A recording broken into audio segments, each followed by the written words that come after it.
Bismillah, alhamdulillah, la haula wala quwata illa billah. Masalah jeruk yang berbuah yang ada gambarnya para wali di daerah Jepara kalau nggak salah.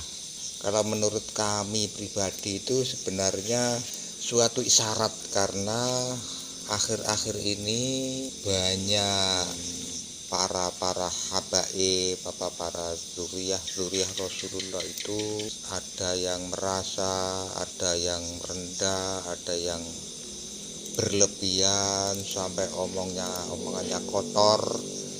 Untuk itu, dengan munculnya suatu fenomena, yaitu jeruk yang ada gambarnya para wali, itu sebenarnya kalau aku pribadi adalah isyarat. Dan katanya baunya itu wangi seperti bunga kenongo. Itu suatu isyarat bahwasanya para wali 5 itu termasuk Sunan Gresik, Sunan Kalijogo, Sunan Bonang, Sunan Gunung Jati, dan lain-lain. Itu memberi isyarat bahwasanya Sunnah wal Jamaah itu tetap jangan sampai keluar daripada ajaran-ajaran para wali, ya, termasuk Wali Songo, termasuk ziarah kubur. Seorang habib tetap berusaha untuk menyintai dan dicintai seperti halnya puyangnya, yaitu Rasulullah Shallallahu Alaihi Wasallam. Jadi andaikan ada seorang habib senengane bengok-bengok, omongannya gak berdasarkan syariat, berdasarkan Quran hadis, tapi gak mau memakai ijma qiyas, itu kan gak bisa ngiasi, akhirnya radikal kan gitu. Jadi pada intinya yang menemukan, yang punya kebun jeruk itu dibungkus kain kaos yang sangat jelek. Isyarat yang lain yaitu bahwasanya bau harum wangi termasuk penjelmaan gambar Wali Songo itu suatu isyarat. Para dzurriyyah Rasulullah itu, yang kami tahu dzurriyyah Rasulullah itu Sayyid, Syarif, kalau perempuan Syarifah, itu ditutup-tutupi model ya opo dari wong Jawa, tetap baunya harum. Ditutupi gombal amoh pun tetap berbuah harum.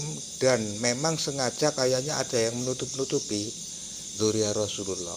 Ada cerita dari para habaib yang nggak tahu entah habaib itu asli dzurriyyah Rasulullah atau bukan, kami nggak bisa mengklaim. Katanya dzurriyyah keturunan Wali Songo itu terputus, nggak ada keturunannya.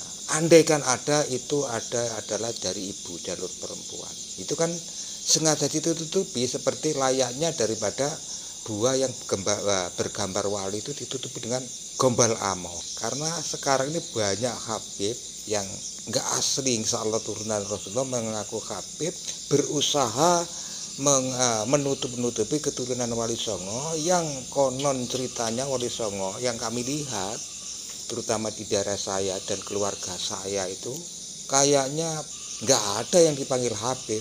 Adanya mungkin pecah, yang kalau lebih istimewa biasanya bendereh, raden, dagus, kiai, kan gitu. Pakaiannya ya seperti itu saudara ya. Pakaiannya itu alah compang-camping, kadang sholat di tengah sawah itu pakai sarung, yang penting tetap aurat. Gobluke abang kabeh ngono, karena seringnya kayak putu di tengah sawah. Jadi nggak merasa orang hebat. Yang penting beliau adalah berusaha menjaga identitas puyangnya termasuk Rasulullah. Jadi itu adalah syarat untuk umat Rasulullah di akhir zaman. Menurut hiroh kami di Nusantara itu adalah termasuk umat Rasulullah yang terbesar dan umat Rasulullah yang paling dicintai Rasulullah, yang pengikutnya terbanyak. Ada salah satu cerita, Kanjeng Sunan Ampel itu pernah bermimpi di Mekah itu ketemu Rasulullah. Beliau diberi wasiat, tolong paham ahlu sunnah wal jamaah ini disiarkan, disebarkan di Nusantara. Kami yakin di Arab gak mungkin orang Arab bisa mensiarkan paham ahlu sunnah. Terbukti yaitu paham ahlu sunnah jamaah termasuk kaum Nahdliyin lahirnya di Indonesia, diresmikan di Surabaya. kayaknya lahirnya di daerah Bangkalan, yang struktural besarnya, konstruksi besarnya yaitu Syekhona Khadir Bangkalan, yang dimandatkan oleh santrinya yang lebih istimewa yaitu Mbah Hasyim Asy'ari Hadratus Syekh, karena beliau adalah salah satu murid bahwa kiai yang sangat luar biasa, yang mengungguli daripada kiai yang lain, bahkan dipanggil Hadratus Syekh adalah beliau adalah penghafal hadis, ribuan hadis, bahkan judulnya Kutubus Sitoh, kan luar biasa. Dan juga beliau adalah keturunannya, insya Allah kalau meyakini keturunan Rasulullah, yang betul-betul nggak ada kata-kata Habib ataupun Sayyid, tapi kami meyakini beliau adalah keturunan Rasulullah. Dan selain itu kami juga mempunyai kitab peninggalan nenek moyang, nggak tahu kami ini keturunannya atau bukan, dan juga kami nggak sulit mencari-cari keturunan atau gimana. Dan kami juga nggak ada bangganya andalkan betul-betul keturunannya, kan gitu. Yang penting selama ini di rumah kami banyak kitab sepuh-sepuh. Dilala ada salah satu yang kami anggap sepuh, itu tak bawa di sini. Ternyata akhir-akhir ini mungkin 1 minggu kurang lebih, kita lihat di sampulnya itu halaman pertama itu ada nama kitab, setelah tamat itu ada di bawahnya ada kitab Samarkondi kan gitu. Kok bisa seperti itu? Kalau Asmoro Kondi, Samarkondi dan macam-macam itu memang julukan atau panggilan ilate wong Jawa, sebenarnya Asmar Samarkondi. Karena ini termasuk kitab kuno, kadang-kadang tak sohkekan kepada teman-teman yang kebetulan sebagai pengurus NU, dan juga pernah tak tanyakan kepada guru besar Pagar Nusa aliran Sabu Jagat itu Gus Cokro, tapi kami nggak tahu gimana Gus, tolong diseken, tak tunjukkan kitabnya. Oh itu kira-kira umurnya 1300 tahun, wallahu alam kebenarannya. Tapi kalau ditarik daripada yang punya, kayaknya tulisannya Markondi itu kayaknya kalau dilihat dari sejarah itu kan bapaknya Sunan Ampel. Baik, langsung aja biar sama-sama tahu, ini sama-sama belajar ya, dari Rasulullah ke Siti Fatimah, Hasan Husain, terus ke bawah ke bawah sampai Alwi itu mempunyai anak 3. Yang satu adalah Sayyid Abdurrahman, yang anak kedua yaitu Sayyid Abdullah, yang ketiga adalah Sayyid Abdul Malik. Sayyid Abdul Malik ini yang mempunyai keturunan para wali, semua para wali di Nusantara, biar sama-sama tahu ya. Sayyid Abdul Malik mempunyai anak Sayyid Abdullah. Sayyid Abdullah mempunyai anak Sayyid Ahmad Jalaluddin. Jalaluddin ini mungkin dari India ya, dari India. Ahmad Jalaluddin mempunyai anak 2 yaitu Jamaluddin Al-Husain. Anak yang kedua adalah Ali Nurdin. Terus Ahmad Jalaluddin, Sayyid Ahmad Jalaluddin mempunyai anak pertama tadi Ahmad Jalaluddin bin Ahmad Jalaluddin. Jamaluddin Al-Husain bin Ahmad Jalaluddin mempunyai anak 3. Anak pertama yaitu Ali Murtado, anak yang kedua yaitu Ibrahim Asmarkondia. Ini tak tunjukkan kitabnya ya. Ini ada kitabnya peninggalan sangat tua sekali. Ini nanti bisa dilihat, sangat tua sekali. Kita orang mas, jelas ora? Dan yang ini ada namanya tamat kitab Samarkondi wallahu a'lam ya dah. Nah, ini bukan tulisan kami, ini tulisan sama dengan tulisan ini ya, begitu. Jadi ngomong-ngomong tentang kitab Samarkondi ya, Samarkondi itu ternyata beliau adalah sesepuh daripada para wali di Nusantara. yang mempunyai keturunan hampir semua 99 para wali di Nusantara. Terus Jamaluddin Akbar punya anak 3, Ali Murtado, Ali Nurul Alam, yang kedua Ibrahim Samarkondi, julukan orang Jawa, mempunyai anak 3 yaitu Maulana Ishak. Maulana Ishak mempunyai anak yang namanya Sunan Giri. Ini ketemu satu ya. Terus anak Ibrahim Samarkondi yaitu Sayyid Ali Murtado. Sayyid Ali Murtado itu siapa kan gitu. Sayyid Murtado mempunyai anak yaitu Ali Murtado, misalnya Sunan Kudus. Ya, itu berarti 2 wali sudah ya. 2 wali di Nusantara. Terus anak yang ketiga siapa? Yaitu Sunan Ampel. Sayyid Raden Rahmatullah Sunan Ampel.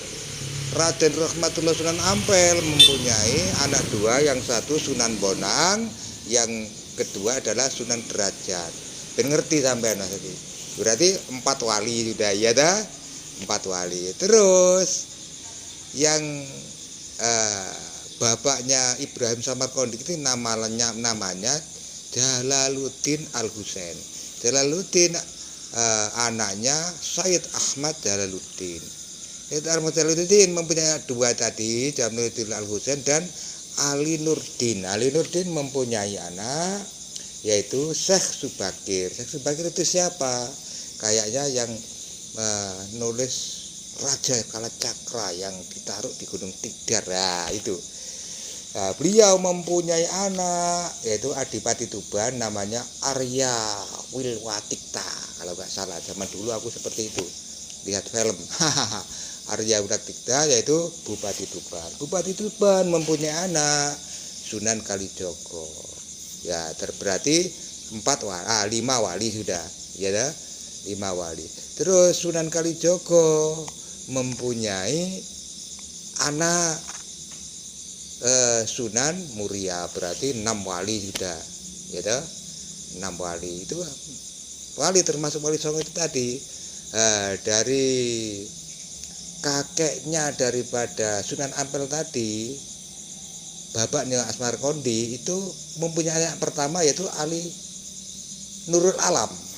Ali Nurul Alam ini mempunyai anak Syarif Abdullah, yang lebih dikenal adalah Syarif Abdullah itu Raja Mesir. Insya Allah kalau nggak salah, mohon maaf, keturunan ke-7 dari Rasulullah, Raja Mesir. Raja Mesir itu mempunyai anak Sunan Gunung Jati. Sunan Gunung Jati itu mamanya kan Nyimas Rara Santang. Nyimas Rara Santang itu anak daripada Raja Siliwangi anak Raja Siliwangi, anak ketiga. Anak pertama kalau nggak salah Walang Sungsang, yang semuanya jadi orang hebat semua. Anak kedua yaitu Nyimas Rara Santang. Anak ketiga yaitu Raden Kian Santang. Setelah itu karena ngaji agama mondok kepada kakeknya ya, seperti Nyimas Rara Santang, karena Nyi Subang Layarang ibunya garwone siapa itu namanya Raja Siliwangi itu memang anak seorang sayyid, orang kiai, otomatis cucunya itu belajar ngaji mondok cara bahasa. Terus setelah dewasa dia berkeinginan untuk ibadah haji. Karena waktu itu ibadah haji itu bukan naik pesawat, jadi pulau ke pulau, lewatlah di daerah Mesir, ketemu daripada Raja Mesir itu tadi, yang ceritanya Raja Mesir itu tadi yang keturunan Rasulullah Sayyid Abdullah itu tadi baru meninggal istrinya. Ternyata yang lewat Nyimas Rara Santang dikira istrinya, persis istrinya, terus dinikahi. Setelah dinikahi dia pulang ke Jawa. Sebenarnya Sunan Gunung Jati ini adalah putra mahkota daripada Raja Mesir. Kok bisa tetap nggak mau jadi mahkota atau raja di luar, di Arab, di Mesir? Karena dia kepingin berjuang di Nusantara yang sekarang tetap di Banten, Cirebon ya. Ini 9 wali ini satu puyangnya yaitu Ahmad Jalaluddin. Jadi kulo sangat meyakini bahwasanya semua ini adalah para sayyid. Kalau dibilang sama Habib yang kurang paham dengan sanad, yang pahamnya dengan sejarah, karena pelaku sejarah belum berarti adalah ahli sanad. Ahli sanad memang ahlinya. Kadang-kadang dari mulai negara Medina sana sampai Rasulullah dari Medina, dari Arab cara bahasanya. Itu semua dari tingkatan estafet dari negara dari Rasulullah, itu dari Rasulullah ada stempel ke keturunan di mana, di India, di Yaman, di mana itu stempel ada nurun di Nusantara di mana-mana, itu berdasarkan sanad dan stempel yang ada. Untuk itu insya Allah bisa dijelaskan sanadnya dan disohkekan sebagai negara dunia, bukan cuma negara. Untuk itu andaikan terjadi ada seorang sayyid atau habib macam-macam berlebihan dalam hal perkataan yang jauh dari akhlakul karimah, karena yang dikedepankan adalah para wali, para sayyid itu akhlak. Jadi biasa bengak-bengok, kiri asuh babi macam-macam, itu jangan diikuti, dan itu patut untuk dicurigai bahwasanya beliau adalah bukan betul-betul keturunan Rasulullah. Ya, ini sangat jelas. Kalau memang salah mohon maaf, kami sebagai orang biasa dan sangat fakir ilmu. Ini kitabnya kitab sangat kuno. Ini adalah jimat bagi kami karena ini dari orang tua saya. Insya Allah kami kalau pulang ke Jawa nanti mau tak cari semua, masih ada dan insya Allah banyak di lemari kuno ya. Dan ini yang paling tua kayaknya, setelah diseken daripada para yang paham, ahli-ahli itu, ada yang mengklaim 1000 tahun, ada yang mengklaim 700 tahun, 500 tahun, ada yang terakhir yang ngomong diseken dari jauh adalah Gus Cokro ya, dari Jakarta. Itu memang sahabat kami. Itu katanya, itu kan udah Gus, umurnya kalau nggak salah, ini hasil dari persekenan kami itu 1300 tahun. Itu lama. Untuk itu ini adalah, dan ada pesan sebagainya dari salah satu pengurus NU di pusat itu, tolong itu di NU setempat, taruh bahasa tingkat MWC apa tingkat cabang, karena kami ini di Sumatera nggak begitu banyak kenal, memang ya kenal ya kenal, tapi karena kami pindah-pindah dari tempat ke tempat, dulu di Sumatera Selatan kami ada tugas bahkan ber-SK di Dewan Pendekar Wilayah Sumatera Selatan, dan sekarang pindah di Lampung untuk berjuang. Ya demikian, mohon maaf kalau memang ada kekhilafan, namanya manusia biasa, dan andaikan ada kekeliruan dalam hal sanad, karena aku yakin dari berbagai macam zuriah itu kadang-kadang ada yang kurang pas. Untuk itu kami mohon maaf yang sebesar-besarnya. Kami akhiri, wallahu muwaffiq ila aqwamit thoriq. Wassalamualaikum warahmatullahi wabarakatuh.